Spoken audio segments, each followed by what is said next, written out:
Hello, everybody. It's hot, but you're here, and we thank you for that. Thank you so much, everybody. Day 3. We are having a fantastic day full of informative panels. We're thrilled that you're joining us for From Film to Fanbase, your indie film distribution roadmap. We have a lovely set of panelists here to give you all the information about distribution from the independent perspective. Couple of reminders. We want to let everybody know tonight in this space, it'll be transformed to a fantastic concert with Lon Kalanka and friends. This is going to be a Grateful Dead cover band, tribute band, amazing performance. Mission Winery is going to be here with a wine and beer bar up front. 7:30, pass gets you in for free. Friends can get tickets for $10. We want to fill the house for Lon Kalanka, so please join that musical performance. Also, don't forget this is only day 3 of 5 for our festival, so please check your schedules and attend all of our events through Sunday. Special note to a collaborative screening we're hosting at Outpost on Saturday at noon to 12:30 to 2:30. The Musician's Green Book will be a film, a panel, and a musical performance all in one setting. Beautiful program being put on with us in collaboration with the New Mexico Jazz Festival at the Outpost just here adjacent to us in Nob Hill. Please check that out. It's on our website program and calendar. If you have questions, just see me or Kira and we'll make sure you get to the right place. So without further ado, I just want to let you know who's going to be moderating your wild and wacky panel today, and that is Miss Karen Criswell. As Vice President of Operations for DreamWorks Studios, Karen strategically and operationally supported the teams behind a slate of interactive games, music development deals, narrative films, and television productions that occurred during her 18-year tenure. Her time at the studio included 3 Best Picture Oscars for American Beauty, Gladiator, and A Beautiful Mind.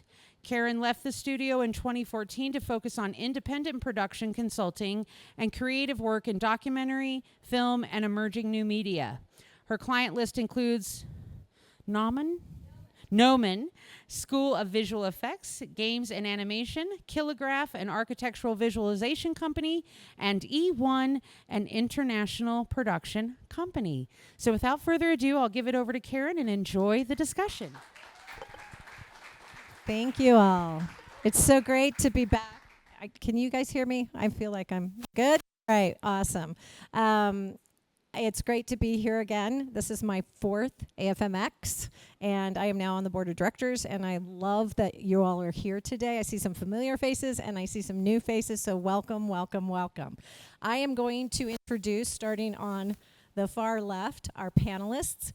Ben Yennie is a film industry veteran with over 15 years of experience as a producer, distributor, and sales agent. He's the founder of Disrupt Entertainment. His mission is to modernize film distribution with innovative models that prioritize filmmakers. Previously, he founded Mutiny Pictures, which was acquired by Bayview Entertainment. He has been a key player in the acquisition and distribution of more than 80 films, including notable titles like Skinamarink. I always like that title. A respected speaker and author, Ben has shared his expertise at events like San Diego Comic Con, USC, and he wrote the book, The Guerrilla Rep, American Film Market Distribution Success on No Budget. So, if you're an indie filmmaker, this is the place to be. All right. Next up, we have, here in the middle, Alan Green. With over 2 decades of experience in international, Alan Green is the founder of 123 Media, an international sales agency established in 2020. His career includes pivotal roles at major studios like 20th Century Fox and Pathé, where he was instrumental in the European distribution of blockbuster and Oscar-winning films such as Titanic, Star Wars Episode I, and Braveheart. Raised in Europe, his global perspective has propelled a career focused on international commerce, specializing in licensing TV and feature film rights to buyers worldwide for the last 15 years. Alan's expertise extends across all major global markets, and he was part of the Emmy Award-winning team at FCCE for the distribution of Paul Verhoeven's groundbreaking user-generated movie. Fluent in multiple languages, he has overseen the distribution of hundreds of titles with budgets up to $40 million. Please, a round of applause to Alan. And our last lucky panelist for his first panel ever is Ernesto Valle. He handles non-theatrical sales and exhibitor relations at Oscilloscope Laboratories, a Brooklyn-based independent film distributor founded in 2008 by Adam. Yeah. Do you know who he is? Yes, but I didn't know how to say his name. I've only seen it in print. That's what happens if you read a lot and then you never hear it spoken. So anyway, with a background in organizing DIY music shows and assisting local film festivals around his hometown into the Chicago suburbs, Ernesto has successfully transitioned to coordinating releases and special events with more than 300 theaters and numerous film festivals worldwide. His experience in filmmaking various stages of their careers brings a distinct and comprehensive perspective to film distribution. Outside of film, you can find him practicing scales on his bass or in the kitchen, perfecting his coconut curry recipe. So we all know where we're going for the after party tonight. We'll get up on that. Check. I will have to say, who here has a work from home or remote job? Perfect. You understand what I'm about to say. My boss does not know that I'm here. So any pictures or anything, if you're uploading your story, please don't tag Oscilloscope. We love that he's here, and we love that you've kind of snuck out and are playing hooky with us here at AFMX. So as you can see, we have an incredible vast array of experience in the presentation, development, distribution, selling of film products to the marketplace, which is, you all know, I'm sure, is very volatile and in a huge state of flux in its current iteration. But I think there's also some exciting opportunities. So today, we really want to kind of get out of just the abstract theory of film distribution, but give you some tools and mindset to actually get your film to market.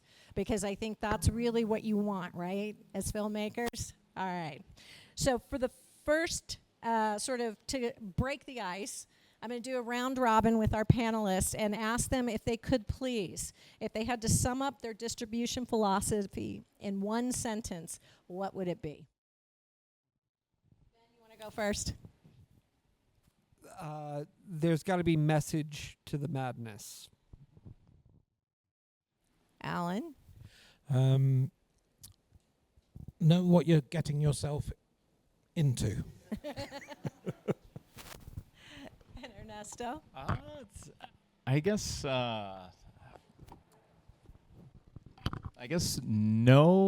envision the type of person that would enjoy your film. Yeah. Yeah, that's good. So that's, so as they said, I think a lot of it is you have to know before you get there where you're going. And I think that's what we're going to talk about in pretty great detail today with these three gentlemen. So as we get kicked off here, one of the things we want to talk about in the current landscape is sort of defining the difference between sales and distribution, because I think there's a very key difference, and I think that's a good place for us to start today. If Alan, you want to kick off that conversation. Okay. I'm a sales agent, so my job is really working directly with producers, mentoring them, providing as much information as I can to help them get to market. The market is really very volatile at the moment. There's lots of films coming out. We need to be able to differentiate ourselves.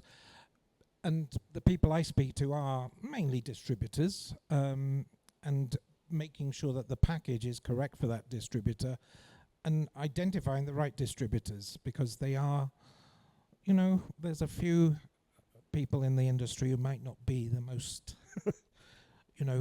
what's the word, reliable. And, it's all about knowing who the right distributors are, and that's part of the the crux, but I'll pass it over to Ben as to what is a distributor. Alan, you're very kind to say it's only a few people in the industry. I'd say it's more than a few. The ones we know. So a distributor is ultimately responsible for getting the film to the end user. Sometimes there's a third party in that, like a platform or a television channel or a streamer. But in the end, the distributor's job is to make sure that it gets out in a local territory and is available to be seen via any number of different sorts of media. Great.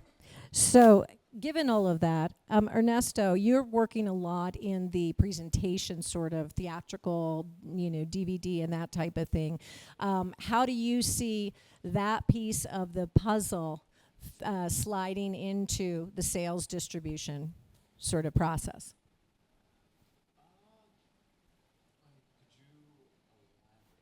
Well, for instance, there's a lot of emerging markets for young filmmakers or emerging filmmakers. I like to say emerging because we're not all young, and I put myself in the not young category.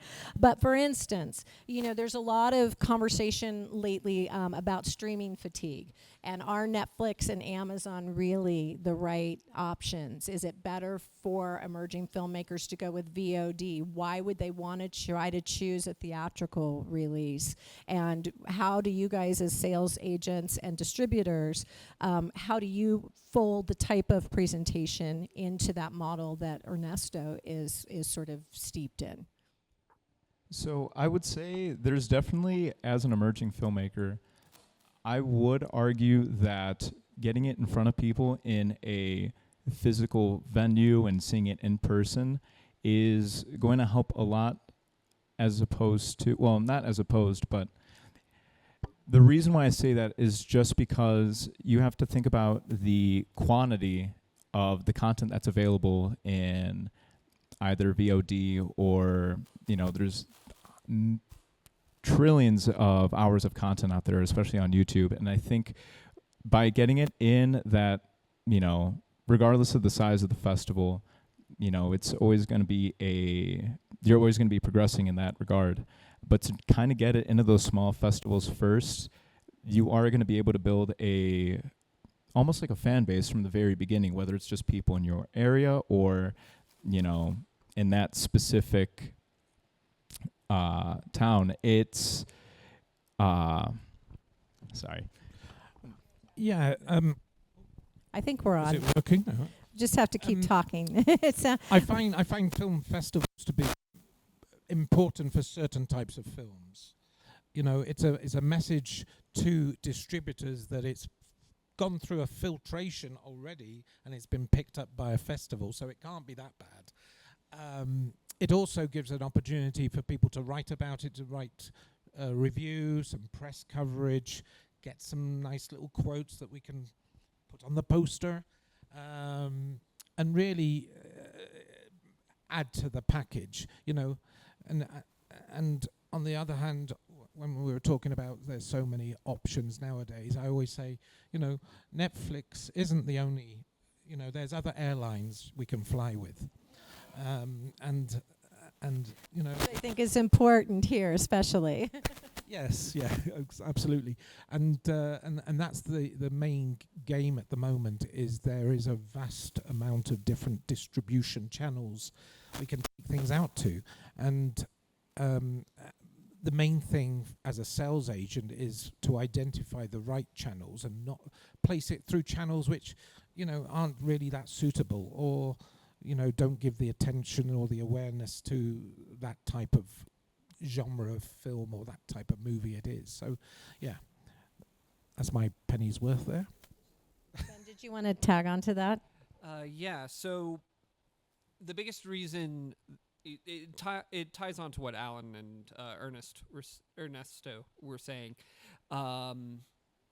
in that the biggest challenge is gaining visibility and separating yourself from the pack of the just gargantuan amount of independent films that are made every year. This year there were what, Alan? There were 6,000? 6,000 at Cannes. At the Cannes market. 6,000 at Cannes. So Films available, yeah. yeah, you have to stand out from that. And those are only the films that already have sales agents, by the way. So you need to, anything you can do to set yourself apart from that pack, be it a festival, be it a theatrical screening, be it a DVD in Walmart, if you can get it. These all help validate the film to the end audience and make it more likely that they'll spend a couple bucks to watch your movie despite the gargantuan catalog of probably more than 6,000 films on Netflix, or definitely more than 6,000 films on Amazon. But also it's a bigger picture, obviously, packaging up a film to make it more visible. And it's and probably we'll go into those sort of details later as we will. part of the tools. Before we sort of leave the current ecosystem, one of the things I wanted to ask is, like, let's say, because we have a lot of New Mexican and regional filmmakers here, and I think what's really important is they don't usually have a ton of money. Am I right? So what if you are an independent filmmaker that's made a $250,000 or $500,000 film, and you have bartered and traded every little piece that you have to get it done? What are the most common deal structures that you might actually be able to get, and or what are the best avenues for those types of filmmakers to try to break out? And I'm going to add on to that, and what are the traps they should look out for and the pitfalls that come with that? Well, there's a lot of pitfalls, that's for sure. Unfortunately, start with the negative first, and then we'll give you the positive. Like I say, know what you're getting into. It's not just. It's like I say, the bigger picture is having everything from the basic technology, quality product, through to having all the legalities and the E&Os and everything else. It's all very much a big old package that we have to look at and to see which direction we would take that particular film. Now with a vast number of different distribution channels, the markets are very segmented into, horror films can go down this road, sci-fi goes down that road, Hispanic films go down this road. It is all about picking and choosing correctly, but at the end of the day, the pitfalls are in relying on the sales agent to be able to get you the best deal possible, and to vet all these contracts that come through from distributors, because some of them aren't the greatest piece of literature I've ever seen. Can you give some examples of things that show up in contracts that are not so great, and or Ben? Oh, Ben, you can. Rolling expenses are a great one. Yes, love them. In general, sales agent and a distributor separately are allowed to spend a certain amount of money that they can take out of sales in order to cover their costs. And there are very rarely these days, but sometimes they still pop up, these things called rolling expense caps, which means that over a set period, generally months or years, there is a cap for that time period as opposed to the entire contract. And what you want is the entire contract. And there's another phrase, you need to look at the term and the media right types on these. And there's this one phrase that I have seen recently in the wild, which is the term is in perpetuity and the rights are throughout all media now known or hereafter devised, and the territory is throughout the universe. If you see that, just tear up the contract. Don't even look at it. Run far and fast. And I also have seen that too. if they want money up front from you, Oh my God, there's that one. I forgot. I blocked that one from my memory. we'll take it, but you need to give us $5,000. It's like, no, it's the other way round. Top of the list. Yeah. On the other side, there's two forms of distribution contracts mainly. There's the distribution with distributors. There's the distribution fee, whereby the distributors take a certain fee, 20% from the top. And then everything else comes out from expenses through to whatever's left, then is split between the sales agent and the producer. The other scenario is the costs off the top scenario, whereby the first thing that gets paid by the distributor after the money's come in is the expenses, how much it costs to make the DVDs, how much it costs to advertise, etc. Then after that, that's when the splits happen in terms of each media group, whether it's theatrical, there's a percentage split, then it's TVOD, SVOD, AVOD, TV, ancillary sales to airlines. Can you just... Oh, shall I give you... We're acronyms in acronyms I'm here. sorry. Some of you may know them, some of you may not. TVOD, transactional, VOD, which is basically to buy and to rent, download and to rent. SVOD is where you subscription, like Netflix and people where they pay a certain amount every month. Then we got AVOD, which is advertiser funded, whereby the adverts, I always say it's gone back 20 years to the old days when you watched a film for free with adverts in it on TV. It's all come full circle again. And that's which we can go into later, which is a very fast-growing part of the revenue stream at the moment. It's fast, Alan. And it's called fast channels, yes. Yeah, it's called fast channel. Yes, we do know that. Also, on that note, there's often a separate part of that waterfall before they start recouping their expenses, like Alan outlined. They will actually take a commission or a distribution fee in addition to what comes off the platform split later. I want to... Yes.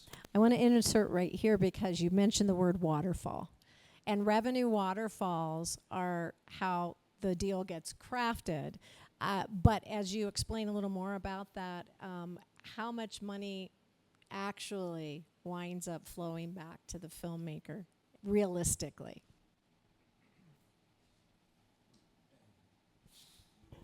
Ben's going to answer this one. So it depends on where we're starting the waterfall, which is actually a big, important part of any distribution contract. But also, by the way, I should say this at least once. I'm not a lawyer nor a financial advisor. None of this is legal nor financial advice. My lawyer makes me say that sentence every time I speak. So I will... The waterfall is basically where money comes out. And if you start at the platform level and then go to the aggregator or servicer or fulfillment company, then to the distributor, then to the sales agent, then to the sometimes producer's rep, then to the actual filmmaker, that can get down to about 20% at the end of that. It is...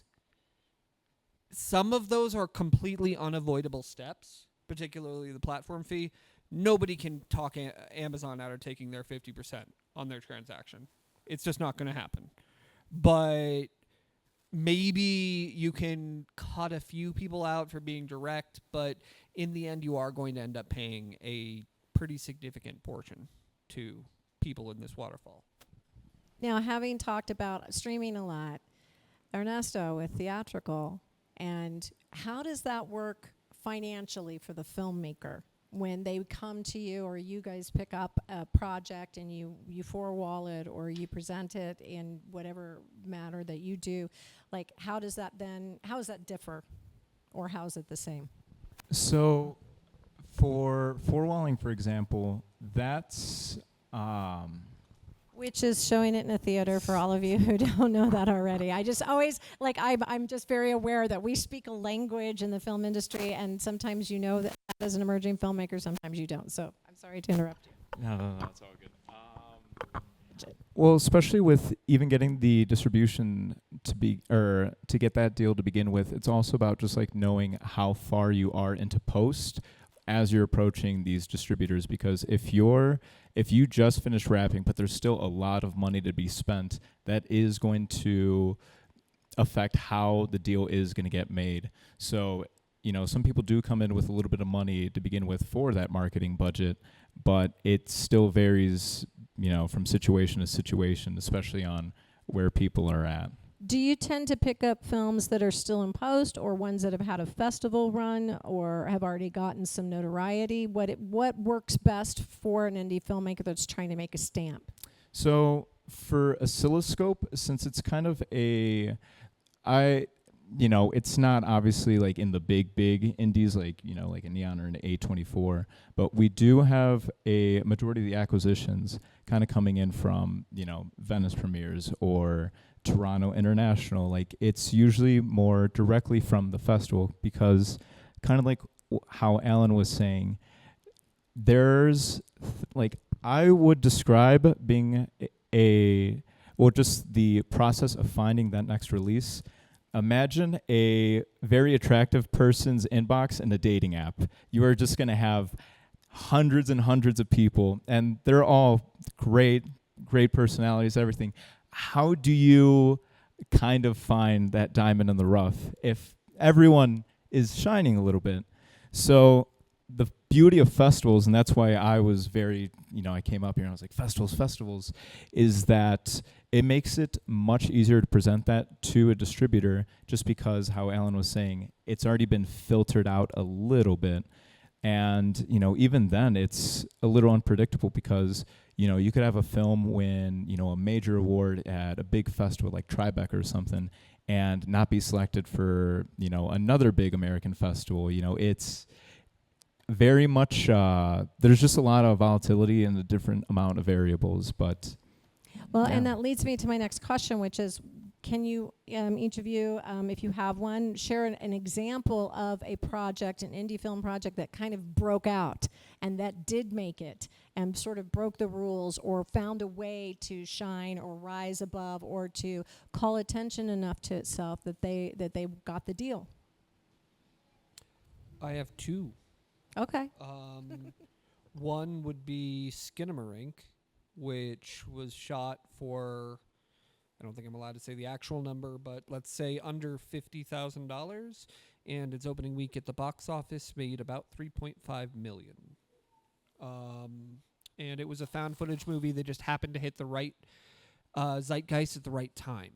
And there's really not much to do around controlling that. And I should say that found footage movies generally do not perform that well. In fact, they are often not very well received because the market's a bit oversaturated. Just because Paranormal Activity, Blair Witch, and Skinamarink did well doesn't mean yours will.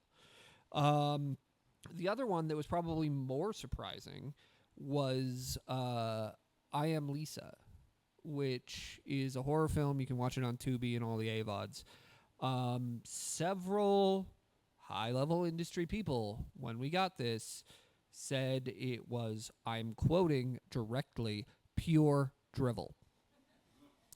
This movie was top 3 on Tubi, on US Tubi, the entire month of October. And it was a werewolf movie, a horror movie. So that was huge. So why did these work?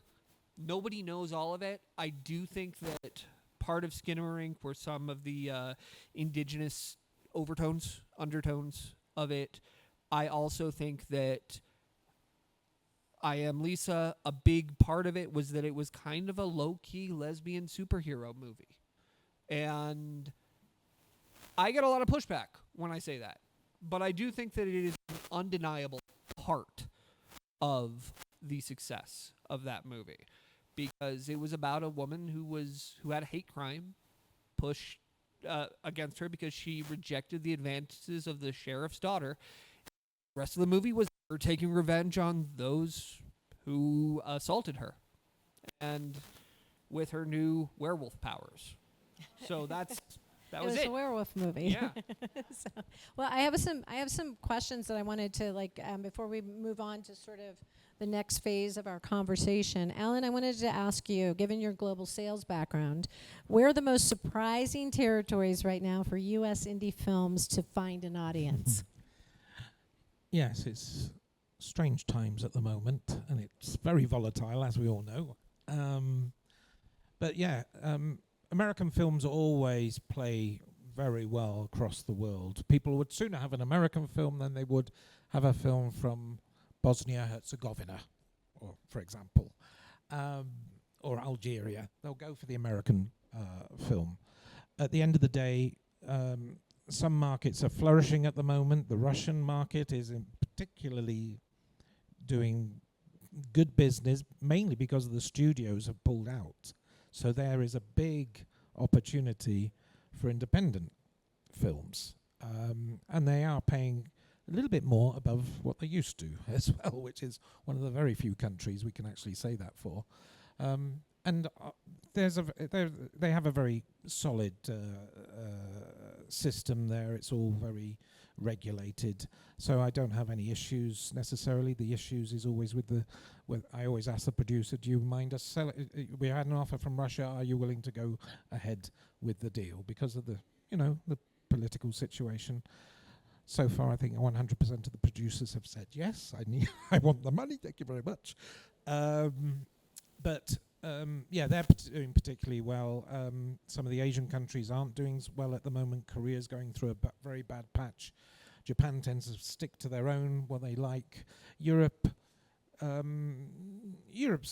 is down a little bit, and the UK is also down at the moment. Latin America's doing quite well. But yeah, in general, this is a business of ups and downs. Different countries go through economic crises. The film industry tends to do well during crises, which is what I always find positive. It was always, when I was in the UK, it was always, it's a holiday weekend and it's going to rain. And then all the distributors were like, oh, thank goodness for that. thank God it's raining. The cinemas will be full. That's very true. Ernesto, Oscilloscope thrives on theatrical and festival relationships. We've been talking, again, like we were talking earlier, a lot about the digital dominance of the industry right now, but what do you think is the unique value of having physical experiences like what Oscilloscope offers for not only revenue, but for building community? And how important do you think that is?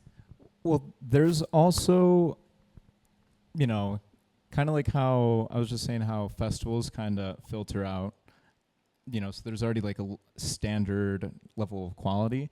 There's also specialty festivals that are kind of gathered around a certain genre, or there's just a little bit more of a curated edge to it. So on top of all that, a festival is also going to provide a avenue for you to do, say, a Q&A, get in front of people, and then start building that connection to where, they'll still be thinking about that experience that they had, week, month.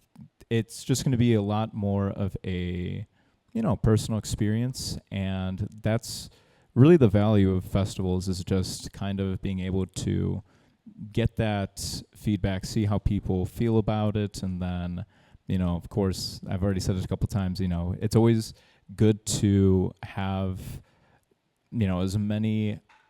as much exposure as you can for the film. So I'd say that's the main value I feel with festivals. Okay, great. Thank you. So moving on a little bit to sort of a little bit about, because I think what happens on the regional, local level, I think we're very fortunate here in Albuquerque to have film festivals like AFMX, where you can present your film in front of an audience and really start to see how it plays. And that, I think, really helps hone your strategy when you go to talk to someone like Ben or Alan about getting your project out into the marketplace. You have to know what you're trying to do with it, and you have to know where you're trying to go, kind of harkening back to where we started the conversation. Self-distribution for independent filmmakers can mean everything, from four-walling in a theater to TikTok and marketing in digital social media spaces. What does a smart self-distribution plan look like in 2025? I sense a lot of eyes on me. So a smart self-distribution plan is one that takes into account the cost and time involved in marketing and publicity.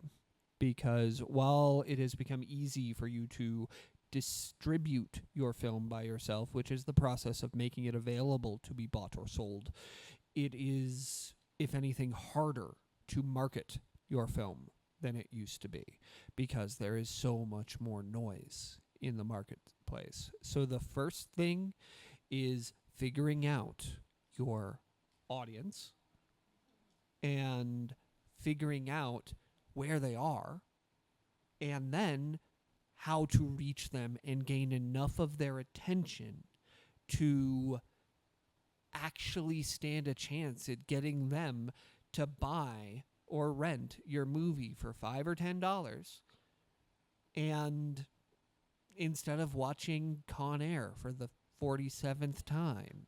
I may be speaking from experience. But yeah, so that's the biggest thing when it comes to self-distribution. Just because it's out there does not mean people will watch it, much less buy it. Well, I was just going to say, yeah, it's not it's not a if you build it they will come, because they probably will not come, and that's the basic premise. But it is all about having money to self-distribute. You know, we rely on distributors' money to distribute, so it's the same premise for self-distribution, that you need to, when you budget a film and you think, oh, I'll do self-distribution, I need to put in enough collateral to be able to do the advertising, to be able to have a PR company, to have a person who can do the socials. At the end of the day, it's all about there's certain ways to do self-distribution, but it is very difficult. On lower budget films, it's you've got a better chance of recoupment. Obviously, if film costs $20,000, you know, I always say self-distribution is probably the way to go.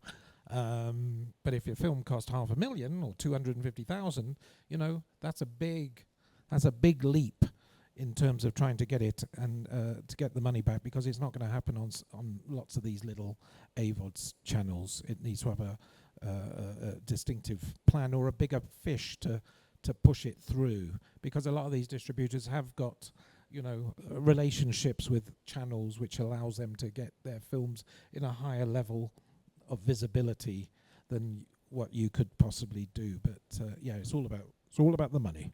Yeah, always. One of the things that I think is really important and we talked a little bit about this, but I think it's about filmmakers not only selling a film, but also building their brand if they want to keep selling films over and over and over again. And so I'd like to talk a little bit about how filmmakers can not just build a marketing strategy for one project, but also that helps them create a process with which they learn the social media ropes that help them reach an audience. They go to the festivals that help them build an audience. They learn the business side that helps them get a better deal or get closer to getting a deal, because they have created this sort of groundswell behind not just one project, but themselves as a filmmaker and a producer, director, writer, etc. So this game is pretty much all about relationships. And if you want to build your career, you need to start by building your relationships. And those relationships can be directly with your audience, and that's probably the most valuable thing you can do. But you should also be looking at building relationships with your distributors, sales agents, producers, or any other number of crew, because that's how you're going to continue to make the next one. And the process of making your film available and marketing it inherently attracts interest if you do it well. So continuing to do that on a regular basis will create some more notoriety for yourself. It's not the only thing, but it's part of it. Alan. Yeah, I agree, because, you know, when I go into a distributor or a platform and And a lot of producers I work with on their second, third, fourth films now since I started, because they come back. We have a very good relationship. They know what they're going to get. I know that they are sane. But at the same time, I then go into distributors and say, oh yeah, this is a film from the same person who made this other film which you took before. So it starts building that sort of historical track record. And the fact that you can then go back and keep saying to other distributors, oh yeah, this was a film I had before. And it's that sort of building that brand. Obviously, there's certain genres where you can make a brand out to yourself. I know one particular producer who's very good at Christmas movies. She's built herself a nice brand of Christmas movies now. She's been going for like 3 or 4 years. She sort of films 3 all at the same time with the same actors, different, probably the same house. Probably the same story, to be honest. That's what set dressing's for, right? But, there's a huge demand for Christmas movies. Lifetime, they pay a set amount all the time for a movie. But they need to buy like 200 of them every year. And the same with Hallmark and the same with others. Yeah, I have a quick question, because I know, like, for instance, if somebody were to say to me, hey, what's a good resource for, like, production information, and you have places like Rap Book or someplace like that where you can get a lot of information about production, what is that equivalent for distribution or distributors? Well, how do you find out who does what? There isn't exactly a unified resource that I've seen. There have been a lot of people who have tried to assemble one, like Ted Hope on his Substack has done this off and on for a while. But there are general resources which we use that require additional that can give you a starting point for your research, but not an ending point. These would be places like Sinando, IMDb Pro, the numbers, Numbers, yeah. and a lot of places like that, but they do require a lot of additional work. So I don't think that there is exactly a green book in the same way that there was for musicians around this. But the biggest thing that you can do when you're looking up when you're going to work with somebody and check their references. Just call people they've worked with in the past. That's and there's one tip I always like to give producers when it comes to IMDb and other platforms where there's ratings involved. Not only is it a place to find out what's around, but you also look at what people think of it. And I find that that a lot of producers don't do enough work on the background of getting all their friends and all the crew to give it ratings. And the sad thing is that a lot of distributors internationally look at IMDb, and if it hasn't got at least a 6.0, they're not interested. No matter what, it could have been sadly review bombed by, people who hate you and suddenly give you all ones. It doesn't make any difference. And the fact is that obviously IMDb is about consumers. Anyone can write in things like that. It's not curated. It's like Wikipedia. So I had one film. Which was distributed, which was a New York producer, a comedy about a whole group of old people. Sorry to say that, elderly people in a northeast American town who suddenly find that something's been put in the water for the dog shampoo factory next door, and they get told that it's increased in lab rats. It's increased the sexual libido of the lab rats. So of course it was a comedy, and it was really very funny, and it did a whole festival run successfully. Just carried on running around the festivals, and the producer stood up at every single festival and said, "I want you all to go back out and give it a rating. Give it a rating. Please give it a rating. Just give it a rating." By the end of its festival run, it had like 2,000 ratings. It was at 9.8, ridiculous number. Obviously, it's come down since then. But it helped enormously on the sales potential of the film to distributors, to everybody. It's like, look, it's got tons of reviews, but it was done organically. He didn't have to spend any money, additional money, and that's the power of the festivals. So there is something to that, and while anybody can rate a movie on IMDb, IMDb has an invisible ranking system for those ratings. Not every single rating is weighted the same. Like one movie that I worked on, and also it's Tim Travers in The Time Traveler's Paradox. It played here last year. It has I think it's a 6.7 on IMDb right now. But if you click through and look at the unweighted ratings, it's an 8.8. And that can be highly problematic if you don't plan for it. And that's just something you need to be aware of. That's why you need the volume. Yeah, you need the volume. That's why you need as many. And people also as you need to possible. make sure you keep pushing, because I think IMDb assumed that we bought a lot of ratings, even though we didn't, because we got like 210 stars right after our world premiere, because we asked everybody to rate it. And then because everybody saw how little it mattered, they stopped asking. So that's why the volume never hit where it needed to be. But people are very kind. They will rate it. If you ask them, they will rate it because they feel I enjoyed it. It's something I can do to help, because it's a request which isn't necessarily difficult. And I think that clicks and comments and shares on social media have some of the same impact. I don't think it's as because I don't think people look at it as like they do IMDb within the industry. One of the things I want to point out for emerging filmmakers is that to get the real use out of IMDb, you do need to pay for IMDb Pro. You cannot find, if you want to look at like whether or not a film that is similar to yours, if you want to see who distributed it, you need IMDb Pro. You can't do it on the regular freebie. They're very clever now. They know if you They know that that's the information that you really want. But if you do have IMDb Pro, and I'm not saying you could share with friends, but you could share with maybe that's a possibility.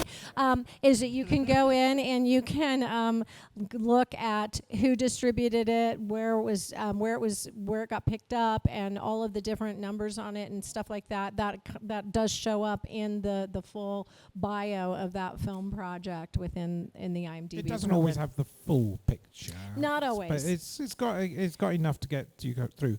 And the other point is when it's released, it's very important as well, if it goes on to Amazon, is to get everybody who know to give it a rating, because that will affect potentially international sales if they think, oh yeah, it's got a high rating on Amazon, and it also help bring in other people who are just looking at the film and think, well, it's only got 2 out of 5. I'm not going to bother with that. Amazon's algorithm is also highly affected by watch time. So if you can't just rate it. If you convince your friends to buy it, they have to watch it, or like at least let it play in a different tab. You can, and I'm not going to say you can tell them just turn on the sound and let it play in the background, but you can do that. You can do that with all your social media. I've seen it done very successfully from a lot of influencers, which kind of leads me into my next question, because a lot of filmmakers see TikTok and YouTube and things like that as sort of a launching pad to help maybe get out there. And I wanted to talk a little bit about how what the efficacy is of those platforms as both a revenue source and a possible investment attractor.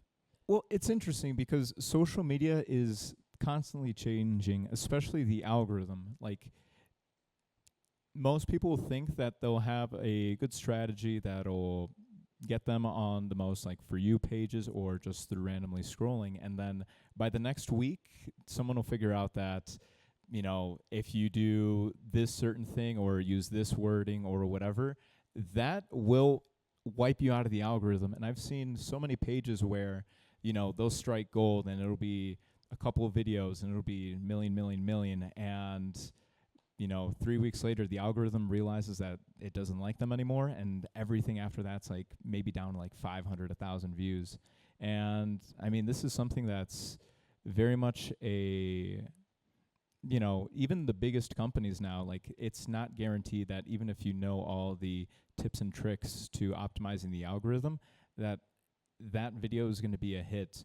The real value of using social media, I would say, is once again just being able to kind of at least hook people in. And that's one thing that, you know, you can do a little bit more research on, because even how you open up the video, you know, even like I've noticed even captions now, just because it gives people a extra visual to kind of like pay attention to, that increases watch time. And with more watch time, that is one of the universal things where more watch time gives you just more presence on those pages. So next time you're just like doom scrolling through TikTok and you're wondering, why does everything have captions now? Because it's dynamic, it's colorful, it keeps you kind of like in focus, while everything else is just like, especially podcasts or anything like that, it grabs your attention.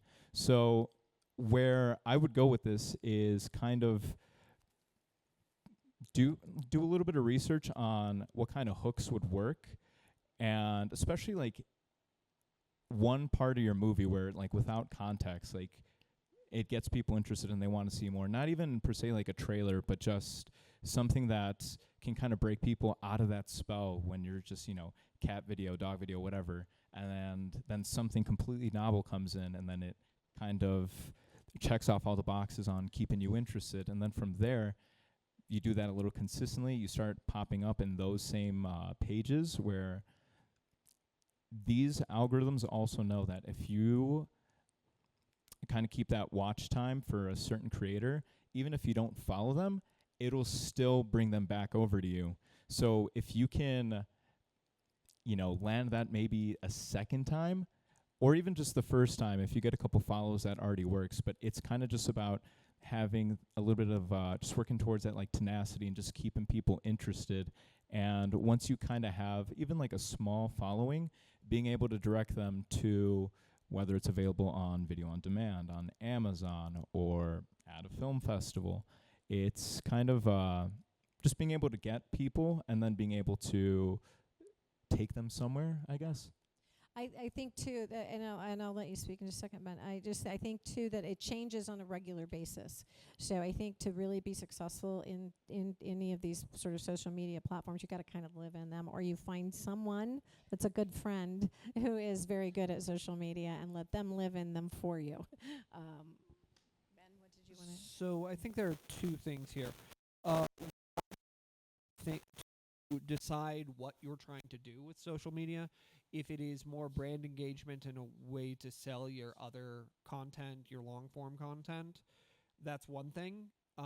If you are trying to monetize and become an influencer yourself, that's a very different path and a very different skill set. And the other thing is just there is a point where it makes sense to put a film on YouTube, but it isn't at the start. If you put it just up on YouTube, you have blown through pretty much any other potential distribution avenues you will ever have. And you have to be very careful about that. Yeah, YouTube, for example, once it's out, it's out there. There's no help. There's no taking it back. But you know, YouTube is a very useful tool for the AVODs part of the distribution process. It makes I think it's the second biggest behind Tubi as the revenue generator, isn't it? I think it's actually bigger than Tubi. Is it bigger than Tubi now? And obviously, I get producers sometimes saying, "Oh, it's free on YouTube. It's over." I said, "No, it's not. It's monetized." And that's the main thing, because it's at its life cycle stage where it's the next stage. I'm going to throw you guys kind of a curveball question, because I think this is something that's on the minds of every independent filmmaker at some point in time in their career. Is imagine you just finished your feature film. There's no festival buzz. You don't have any name cast. And you only have $5,000 left in the bank, which I think is pretty high, but let's say you got $5,000 in the bank. What would you personally do to get it seen and make money? What's the genre? It doesn't matter. Y'all, these are the only parameters. Well, you could say Yeah, genre-specific answers if you would like. So if it's a drama, kind of good luck. Sorry. If it's a horror movie, spend some time looking at horror reviewers. Spend some time, maybe hire a publicist, but you might be better off buying lists and contacting as many editors in as polite a fashion as possible in any of the major horror trades. But if you are, it really is dependent on what sort of film we're dealing with here, because the strategy changes fairly dramatically. Yes, dramas have been more and more problematic over the last few years. Like Ben said, horror films. You know, I always find at the end of the day, there's a lot of distributors in America, in the States, and they're all different levels of what type of films they take. Some take, you know, low micro budget films. Others take films with a bit more money behind them. So I always feel with certain films there is hope. There is always hope. The main thing is that it gets out in front of enough people that will generate the awareness. Like I say, there may not be any MGs up front. They might not want to give any minimum guarantees for the film, but they will guarantee that they will release it on a certain number of platforms. The major platforms, they have the way into Fandango at home and into Tubi, into all the majors, and that's sometimes the only thing left for a film. Is that I always believe we can find a home for certain genres of films and even dramas potentially if the distributor likes it. It all That's a comes big down part. to subjective. So the other thing there is, if you only have the $5,000, maybe hold on to it as long as you can. Buy an IMDb Pro subscription and start looking at films that at least you think are similar to yours, and who distributed them and how they got out there. And just IMDb Pro has most of that contact information, and you can look into it that way. I did that for a client last year, and the film was here, I think 2 years ago. It was a documentary, and I went through and did all of that work for them and created and I did a lot of work because I had to compile it, distribution list, but I went looking for specific distributors that were going for documentaries that were similar in nature and scope to the film that I was helping development with. And they wound up getting a deal, but we did cold emailing to those distributors, but we went to people we knew, but we did the research.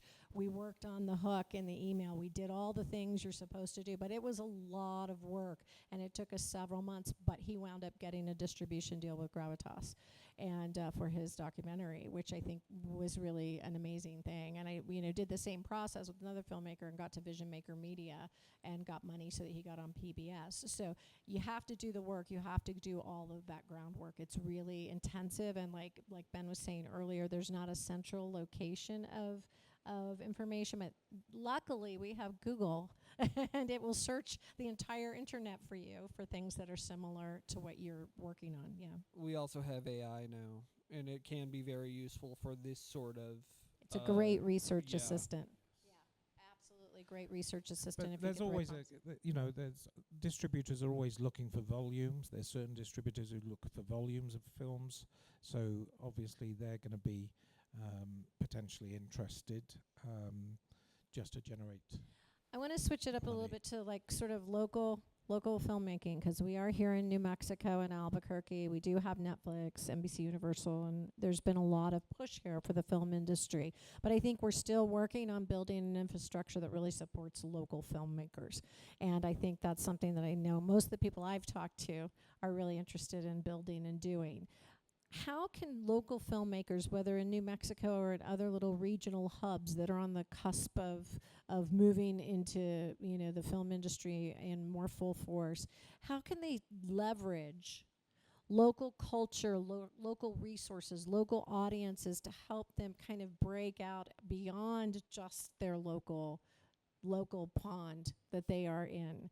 Is it, again, are we just going back to, you know, building audience, building momentum, building awareness, or are there other things that we can do locally to help support our local community? At the very beginning, I said that my approach to distribution is that there has to be message to the madness.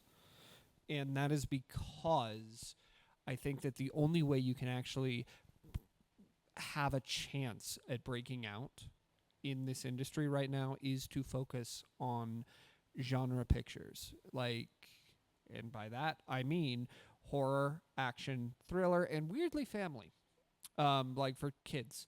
But put whatever story you're trying to tell, or whatever location you're trying to showcase, or whatever local stories that are here into a genre package, so that distributors who can take it much wider will be more likely to pay attention. Don't make this harder than it needs to be.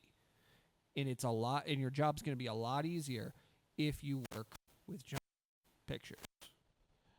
True, but I've worked with a number of producers over the last couple of years now that their films are of a certain budget, which probably won't get it a theatrical release because, you know, it's difficult getting a theatrical release. But what I've found is they've managed to build up a groundswell in the area where they actually filmed the film. For example, I've just got a film which is a comedy from Minnesota, and they're planning a tour of Minnesotan theatres, local theatres, to release the film theatrically, because it makes no difference to a VOD platform at the end of the day necessarily, whether it's had whether they're not going to take the theatrical rights. There's another film which I know you got, American Deadbolt, which is from Atlanta. They're doing the same thing. They've engaged a number of local theatres to have screenings, a premiere. I had another film which was in Texas, and we got a distribution deal for digital for the film, but they wanted to have a window, which the distributor allowed them, a window of like 4 weeks for them to go out to the bushlands or whatever it was called of Texas, where they filmed the film, and they managed to get it into quite 10 or 15 theatres in the region, and that helped obviously their own profile, as well as potentially the film's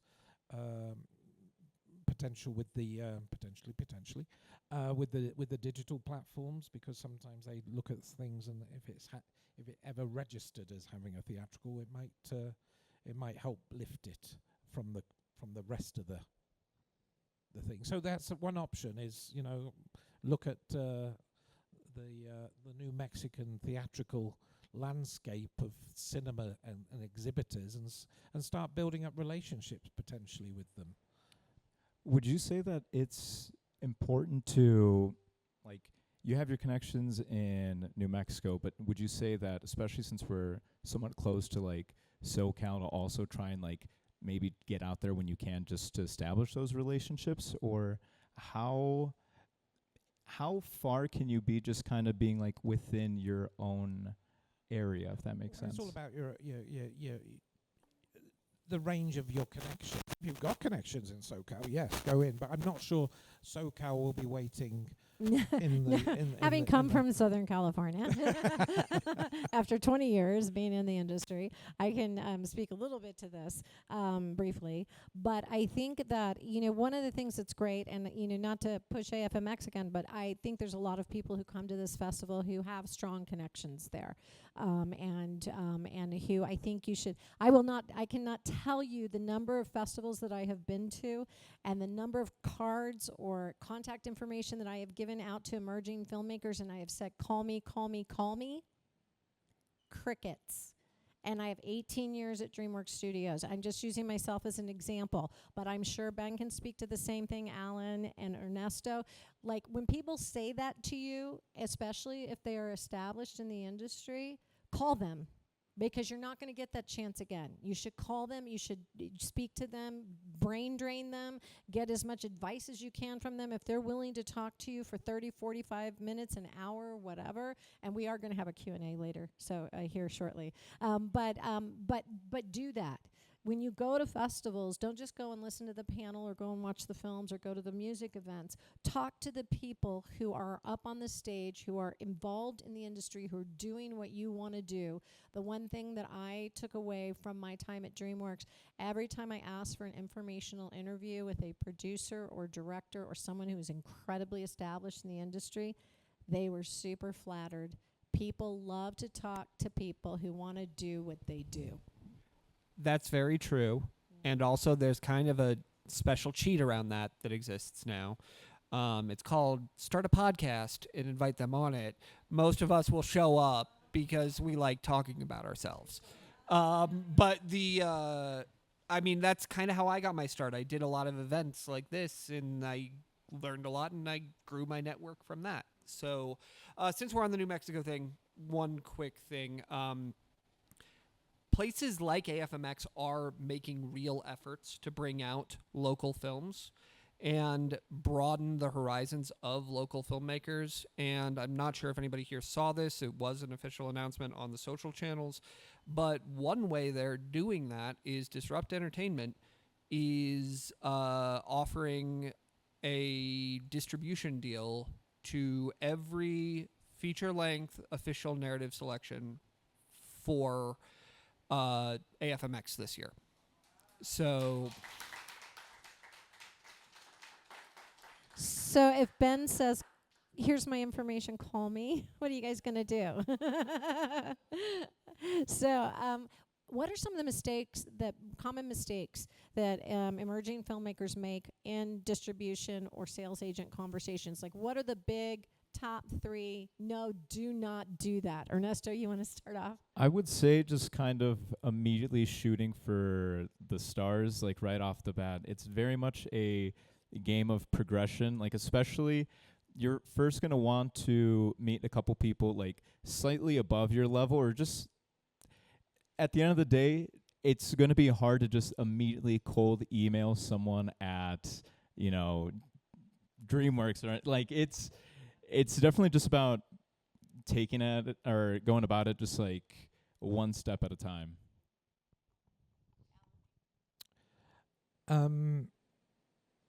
Yeah, I agree with that. And also the fact is that it's one thing. One thing I always say to me: never say you're new at this. Never say, "Oh, I'm a first-time producer." You have to put in a little bit of work in terms of bravado and not be seen like, there are people who like to take people for advantage of people. And if you say, "Oh, I'm new at this, I don't know anything about this," you wouldn't go to a mechanic and say, "I don't know anything about cars." Exactly. So why should you do it in this industry? It's all about, maintaining a certain level of knowledge. And to that point, one of the tricks I learned from working in corporate movie studio world is take someone with you to meetings, even if they don't know anything about what you're going to talk about. Do not go by yourself, and always talk about we. Act like you've got an army at your back, even if it's just you, yourself, and I going through and doing your social media and doing your website and producing, writing, directing, and starring in your own movie. Make it sound like you've got 50 people at your back, because that will keep you from getting taken advantage of in this industry. Who's got an assistant who doesn't exist, and even had an email made for them. Yes, the assistant trick works. It does. It really does. But if you give them a British accent, then it makes you sound even higher. I inherited one, and everyone thought I got a promotion. And I'm like, oh, that's no, I just got an assistant with I he was can do some Scottish, but recordings. yeah. I did that on accident, and it did actually work. Now that I never put that together until right now. But the biggest thing I'd say, the mistake would be making a dramedy with no names in it. That's basically, I'm gonna be unpopular for that one, but it's how true. would they get the names on it? make a genre movie. Make a genre instead. movie. That's the standard refrain, I think. This is with where Ben. it keeps coming in. No, yeah. I think it's make a good movie. It's a good yes. A dramedy can be a good movie. It can, It absolutely. can, but it's 100%. I just easier picked to one sell. up. I know.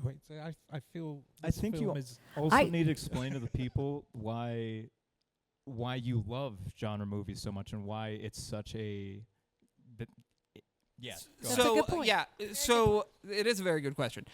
So it's a lot easier to sell a middling horror movie than it is to sell a great drama. And it's even harder to sell a wonderful dramedy. There is no market. People won't take a chance on movies that they don't feel like they have some idea of what it's going to be. And all of the good dramedies I've seen are really hard to categorize. And without a name to make people take that chance, they're just not going to. Whereas there's an audience for horror movies, and they are voracious and insatiable. It is like, I keep thinking we're almost at the top of that, but nope. It just drains out. Doesn't even A24 still have a horror arm to their company? I think they've got a very robust, sort of horror. A24 has got a brand. You know it's an A24 film when you see it. Yeah. They're very particular. But Yeah. the other thing is not just about, a genre is a genre. It's also about the packaging. Dramas tend to have quite boring packaging that don't necessarily stand out. So a dramedy, if you've got a very creative poster maker, designer, is try and be as creative as possible to stand out from that crowd. I've got a new basketball comedy of a coach who's having the worst day of his life. Nobody's in it, but we've come up with a design on a poster that everyone looks at it and say, "Oh wow, what's that?" That's true. That I is a know, I really showed good you. poster. So that helps. So the other thing I would say is part of the reason I keep saying drama D instead of comedy or drama is because people think that mixing genres makes it more makes it have more appeal to a wider audience, and it's the exact opposite. It's not for people who like either comedies or dramas. It's for people who like both comedies and dramas. So you're not widening your audience, you're narrowing it. And it's important that you know that going in. So I'm going to switch gears here really quick because I think it's time to sort of look towards the future. We've been talking about where we are, how we can get to where we are as filmmakers in the system that exists. But I think now it's time to start looking forward, because I think if you're not looking forward as a filmmaker, you've lost half the battle already, and you haven't even stepped out the door yet. So what would you I'd like to hear what every one of you would like to say about where we are right now. Is this is the golden age of indie film behind us? Are we in it, or is it in our future somewhere? And what does it look like?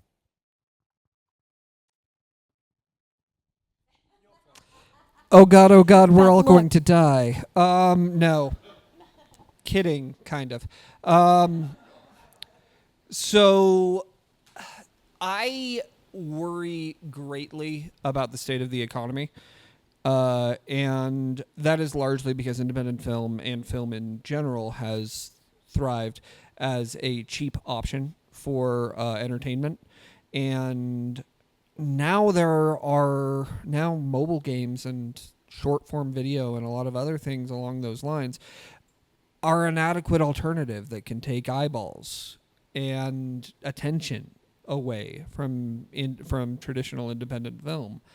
And given that, there's a lot of people who are smarter than me, or at least more educated on economics than me, are really thinking we're in the beginning of a recession. And the last major point that we had a recession in 2008, we still never recovered from as an industry.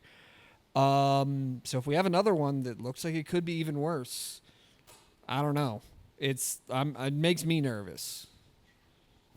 Sorry, that was. So your answer is the golden age is behind us. and Yes, we're moving I into think the my dark answer was actually, ages. oh God, we're all going to die. But Yeah, right. Well, to be honest, we've seen lots of changes over the last couple of years, and one of them has been the downfall of DVD, sadly, which was a big money-making part of the distribution process. You know, it was put it on the shelf, a month later off the shelf, then you get paid.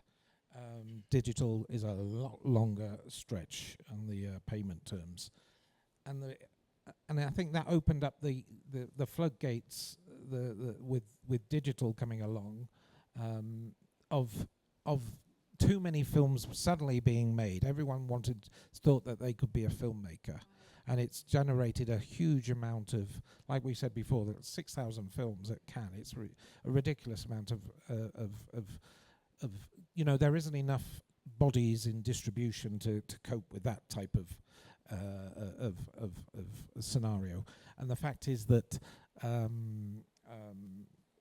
this, it's like one of my old colleagues told me, who, unnamed drop, he won an Oscar for The King's Speech as a producer, but he said to me, you know, only 5% of the films at Sundance actually find distribution, which is a huge 5% 5% find distribution of Sundance films.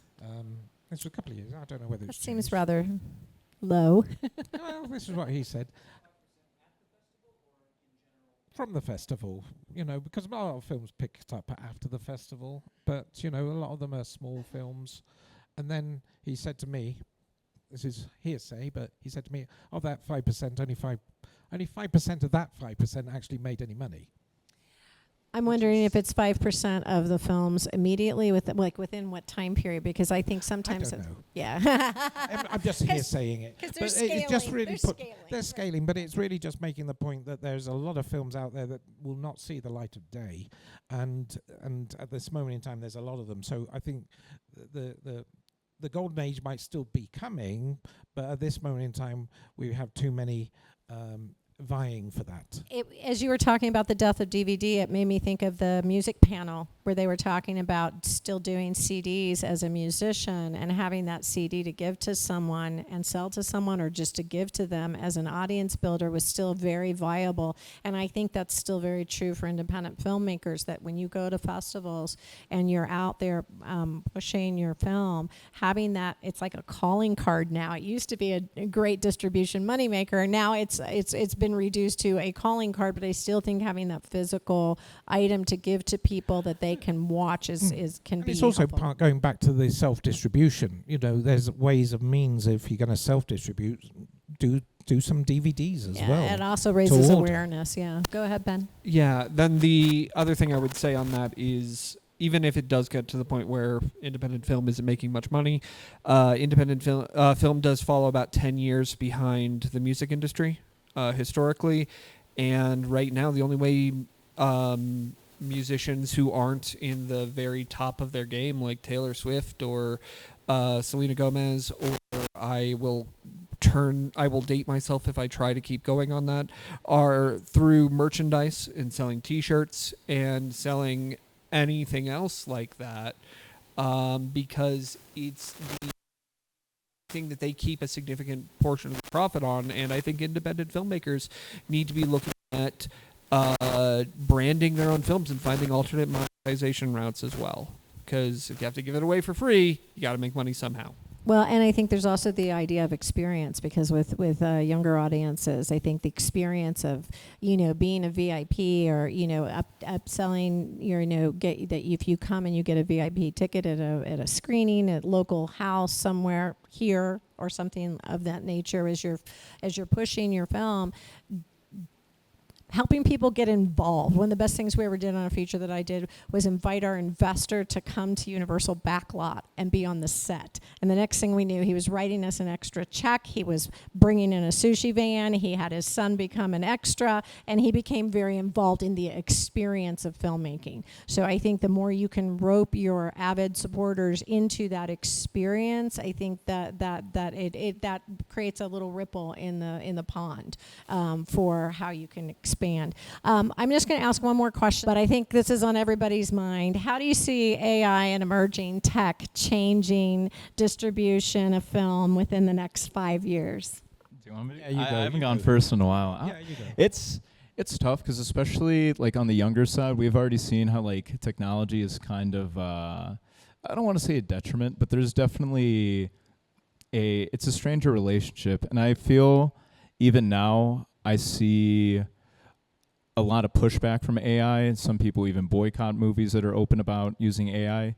It's it's one of those things where we don't know how it's going to look like in 5 years. Especially, we don't even know how advanced it's going to get in a couple of years either. That's also going to be a main variable. If you can I shouldn't say if you can get away with it, but especially with how expensive it is to make a movie, if there's one thing that you can kind of save a little bit of money on, I don't see, I mean, you could argue it, but it's still very much a slippery slope because, like I said, like some people still have very hard feelings about it, and especially as an indie artist, other indie artists don't like it when other people kind of don't support each other, if that makes sense. So it's definitely, we're still very much at it's a wedge builder. Yeah, we're at the beginning of this. We can't begin to imagine where it's going to go. No, and from a sales perspective, at the end of the day, for distributors, it's all down to what the film is, the quality, subjective, how it looks. If the producers have managed to save money by doing a green screen AI background and pretend everyone's in Paris, and it looks perfectly adequate, obviously that opens up the whole field of filmmaking moving forward. We have legalities on look-alike likenesses and sounds and voices. That's a different subject matter, but it helps me write synopsis very quickly. So I think the important thing to remember here is that it is a tool, and it is going to change a lot of how films are made. The question that we don't know, as Ernesto was alluding to, is exactly how much it's going to change, how much of this is a bubble, how much of it is hype.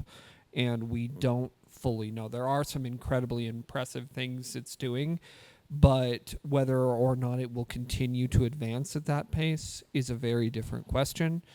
And there's other things in that. And I guess I could also end with it could also just be a case of, oh God, we're all going to die. But we don't know that yet. So let's not panic. Well, thanks for that note. Very good. Well, we are out of time. If I had the playoff music, I would do it. I definitely want to thank all of our panelists, Ben, Alan, and Ernesto. I want to thank Kira, Ivan, Carrie Rose, and the entire team at AFMX.